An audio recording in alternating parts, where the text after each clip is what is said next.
Not quite sure why it looks like I ordered some sort of TV or computer monitor, but there better be a bike in this box.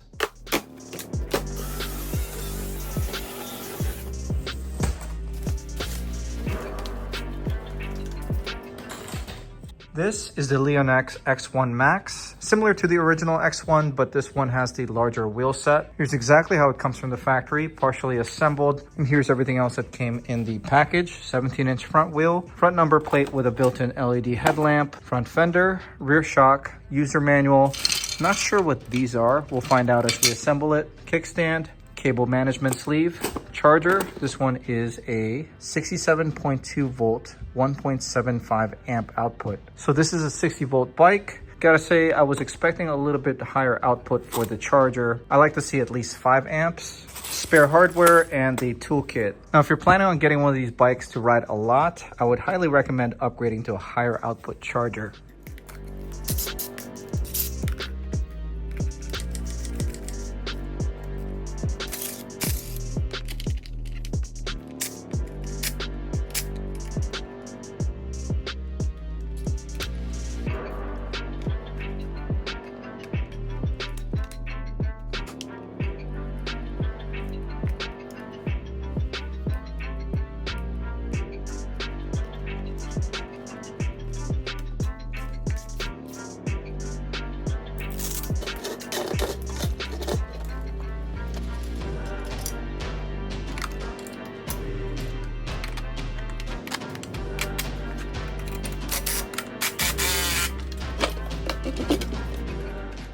Front axle comes with 2 wheel spacers. The slightly wider one goes on the side where the brake caliper is mounted, and then the shallow one goes on the opposite. Before we put the front wheel on, I'm gonna add a little bit of grease on the front axle.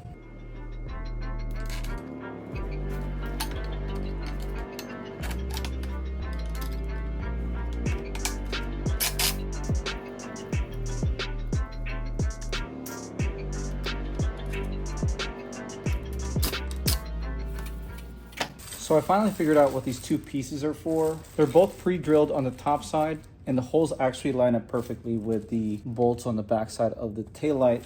So this bigger piece you can bolt on as an extension like a rear fender, or you can run this one as a license plate bracket. But I kind of like how clean it looks, so I'm not gonna run either of these. And then the last thing that we got to install on the bike is the kickstand. But unfortunately, it looks like the kickstand spring got damaged.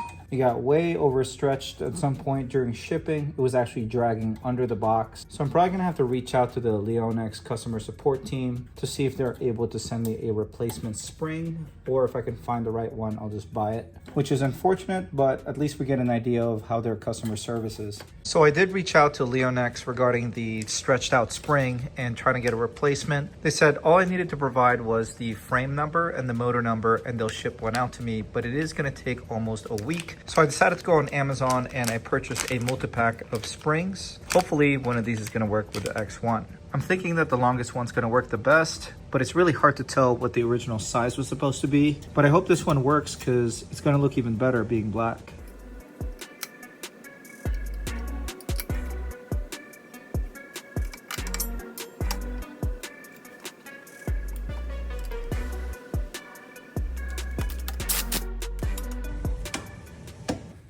So size-wise, I think this bike would be a great option for riders 5'7" to maybe 6 foot. Just for perspective, I'm 5'8" at 165 pounds, and I'm pretty much flat-footed on the ground.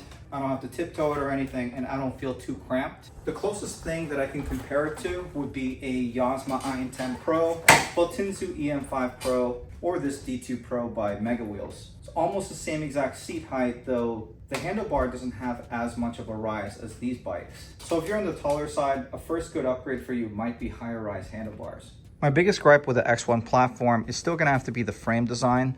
I'm just not a huge fan of how the bottom is not fully boxed in. As you can see, the front and rear portions of the frame are bridged together by the motor braces. So I could just see this being a weak point. But the frame design on this bike has completely been changed with the recent release of the X1 Max 2.0, which I'll go over later in the video. All right, this thing should be fully charged by now. To turn an X1 on, you gotta turn the battery on first, then you can key on the ignition. It starts on mode 1. On the right side, you got, of course, the full twist throttle. This is the mode switching button. There are 3 different modes, 1, 2, and 3. 1 being the slowest, 2 being the middle, and 3 being the fastest. Now, I'm not sure if that changes the torque level at all or the power delivery, but I know for a fact it has a speed cut in those 3 different modes. On the left-hand side, you have the on-off switch for the headlight. It also dims the display when you turn the headlight on. You got the turn signals, and then you've got the horn at the bottom. Pretty simple bike. There is no reverse on this, which is a feature that I've been seeing on a few bikes that have come out this year. First thing that I want to test out is my pet peeve, which is speedometer accuracy. Now, Leonx claims that this X1 Max goes 50 miles per hour, but we're going to test it out on all 3 modes. Alright, so mode 1 seems to be capping off at 29 miles per hour, or not.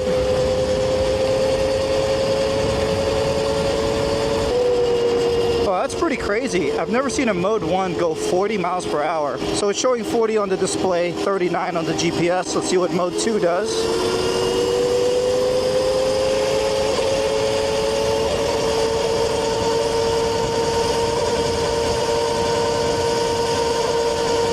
You know, that's pretty weird. I would have guessed that it would be a lot faster than mode 1. But mode 2 feels just like mode 1, but maybe a little bit faster.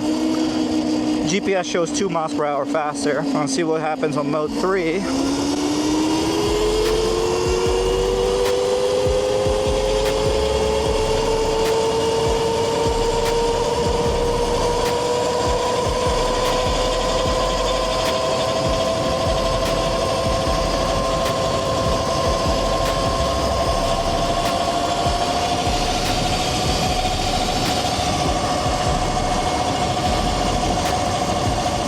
Holding steady at 49. It's a little bit downhill here.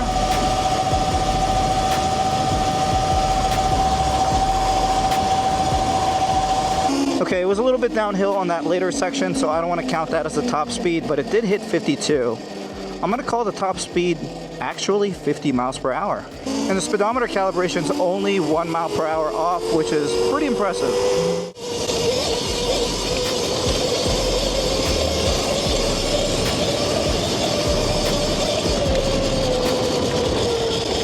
It's pretty similar to a bike that we've tested recently that you might be familiar with, which looks almost exactly like this X1 Max, but we're going to see if this one gets a different lap time. So power-wise and acceleration, it feels a little bit different than that last bike that I just tested. For some reason, the tune seems a little bit more dumbed down as far as the throttle sensitivity on this, but the top speed is a little bit higher. But I do think it's a little bit weird that mode 1 and 2 are almost exactly alike. I would have thought that mode 1 is significantly slower, and mode 2 I expect to be around 40. So I'm going to see if I can connect to the controller with the app later on and see if we can take a look at the tune and also check out what kind of adjustments we're able to make. Now, with the throttle feeling a little different than the other one, I am curious to see if this is going to get a different lap time than the Kranj X1 Spark. That was an L model, so it is very similar as far as specs with the X1 Max. We got 1 minute and 43 seconds with that bike, so let's see if we can beat that time with the X1 Max. Now, I'm just using an iPhone timer, so it's going to be 1 or 2 seconds off since I have to reach to start and stop it, but I'll put the actual time up on screen.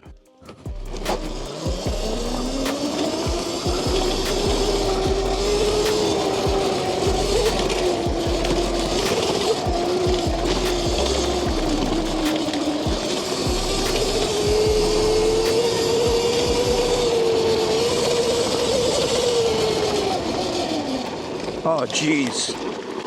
The brakes are definitely not fully bedded in yet. All right, so clearly we're not warmed up yet, so I'm just gonna count that as a warm-up lap, and I'm gonna go pick up some sticks so we can get a clean lap time. All right, let's try this again.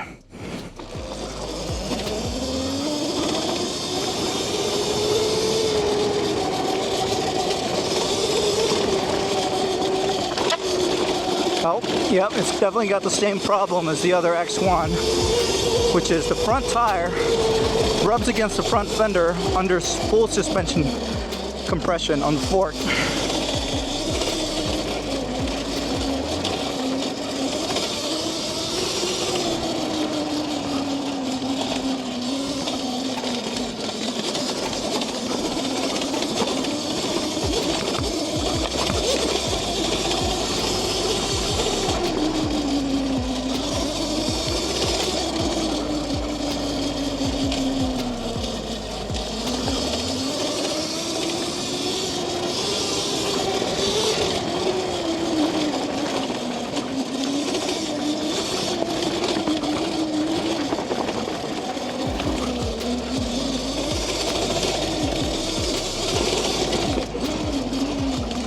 And take the same old line as the other bike just to make sure the comparison's completely fair. Just for perspective, the Coos HP 131EL gets 1 minute and 42 seconds on this track, and the IN10 Pro gets 1 minute and 47. We'll see what the X1 Max does.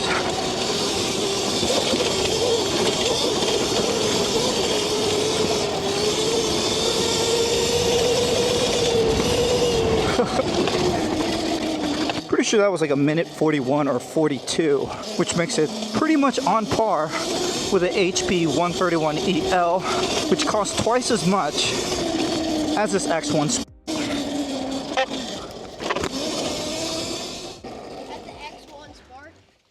This is the X1 Max. Oh. Hey man, welcome back. How you doing? Is that the new bike? Yeah. I'm so sorry about the... You're good, bro. I saw a video of you doing a wheelie the other day. Yeah. Your dad sent me. It looked really good. Was that on my old Razor? Yeah.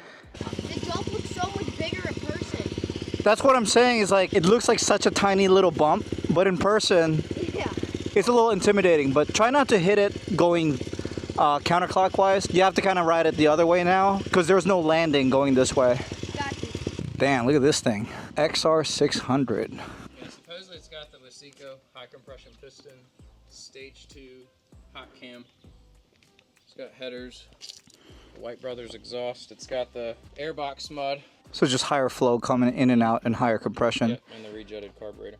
Cool. How much horsepower do you think? I think stock is 49, so my guess is somewhere in the 50s. I've never heard of an air-cooled bike that makes almost 60 horsepower. It's so reliable. As long as you can kick that thing, it'll start on the first kick every time. Yeah, but high compression 600 might take a lot of force, huh? Yeah. Oof. God damn. That looked like you had to take all of you to start it. First hit though, huh? Yep. 1 down, 4 up. Man, should I even be doing this? This thing is tall as hell. Oh, dude. There's no way. I give up. The technique people have to use for this is you gotta like lean to the left just as you're getting ready to start and jump. And pretty much on it. Throw your weight on your right leg. You made it look so easy. You just get used to it. So far though, the X1 is riding exactly how I expected it to. Pretty smooth on the rough terrain, but the suspension fork compresses a little bit too easily for my liking, where the front tire actually ends up rubbing inside the front fender. Damn. Wait, what? What? Whoa. That is too much bike for that ramp. Yeah, I realized it. I was like barely going and I cleared the whole landing ramp. Alright, let's see if this X1 Max can keep up with the gas dirt bikes. We're going to go down the back ravine. It's going to be a pretty steep and rough descend. Then we're going to do a hill climb test on the X1 Max. Man, that front suspension fork is really compressing too easily in my opinion. Alright, it's hard to get on camera, but this is actually a pretty long and steep hill climb. Let's see how the X1 Max does.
Man, that suspension fork is on the softer side when you compare it to the rear shock.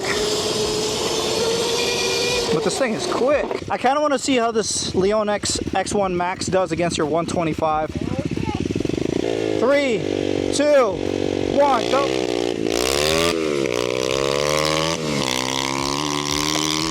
God God damn!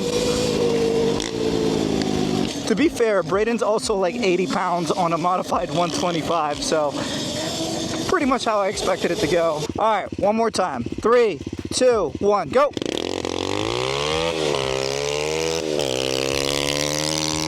Oh, he's cooking.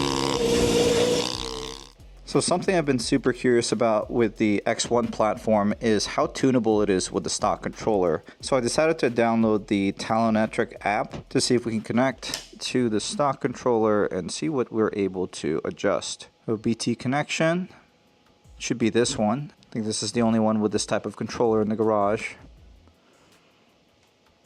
So it's showing DC current is set at 70 amps from the factory. Wouldn't that mean this is 4200 watts nominal? So it means from the factory, this is making just slightly less than the Yasma Ion 10 Pros. Obviously completely different price point. Go to settings. In case your settings are all in Chinese, you can go to mine, select language and select English, and that should fix it. Let's just quickly go over all the stock settings. I'm not gonna make any changes yet at this point.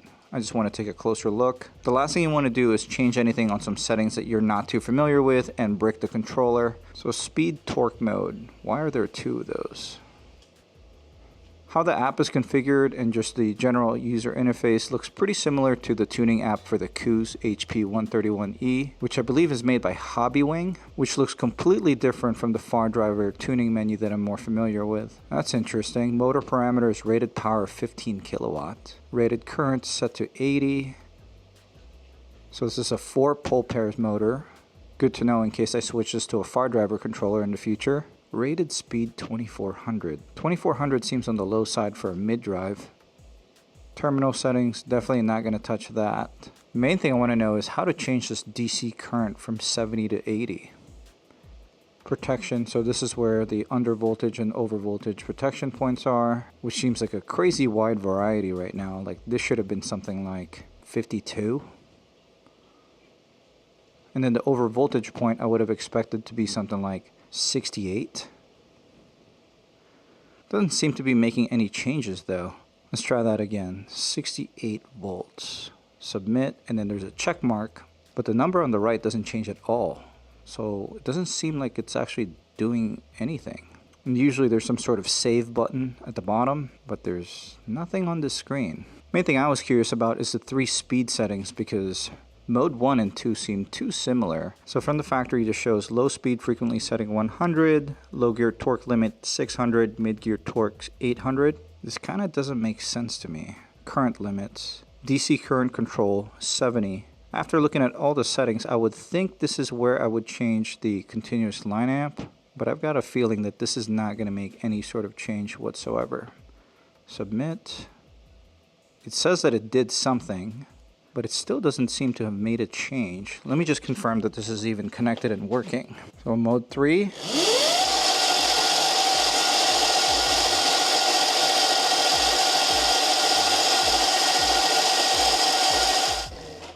Okay, so it's clearly connected to the controller, and it's showing that the max RPM output of the motor is about 4600, but whatever I'm inputting in the settings menu doesn't seem to actually implement. If any of you guys watching are familiar with this app, please let me know what I'm doing wrong and how to save the settings on this, because if I can't figure this out, we might be switching this out to a Far Driver. You know what, I might try the self-learning auto-learn feature, but I believe the rear wheel has to be off the ground, so let's get this thing on the bucket.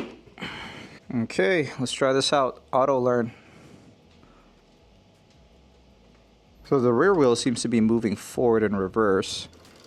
Seems kind of similar to how the Far Driver controllers do it.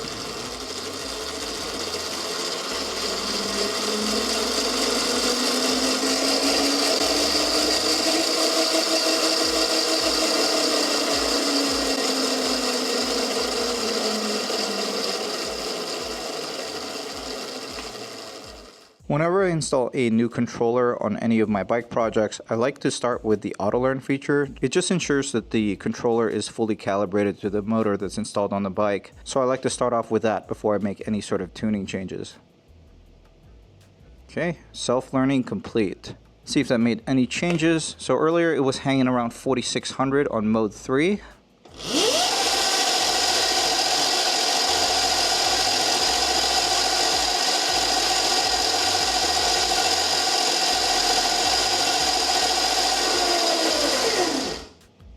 pretty much just about the same, but it does sound a little bit more aggressive. Like, that seems like the throttle's more responsive. What's funny is I was just in the middle of editing this video and about to talk about how I wish this bike came with a higher output controller. Then I looked at Leonx's website and they just released the updated version of this bike. The X1 Max 2.0 still comes with the same top speed, but now has more battery capacity, a much higher power output of 7,000 watts. It now comes with a 30 amp hour battery with a BMS output of 120 amps. The controller comes tuned from the factory at 80 amps, but also has a current limit of 120 amps. And the most surprising part is that they're offering it for the same exact price at $13.99. If you want to get more information on the new X1 Max 2.0, I'll leave a link to the listing in the description below. You can even get it for an even lower price by using discount code PATOutdoors.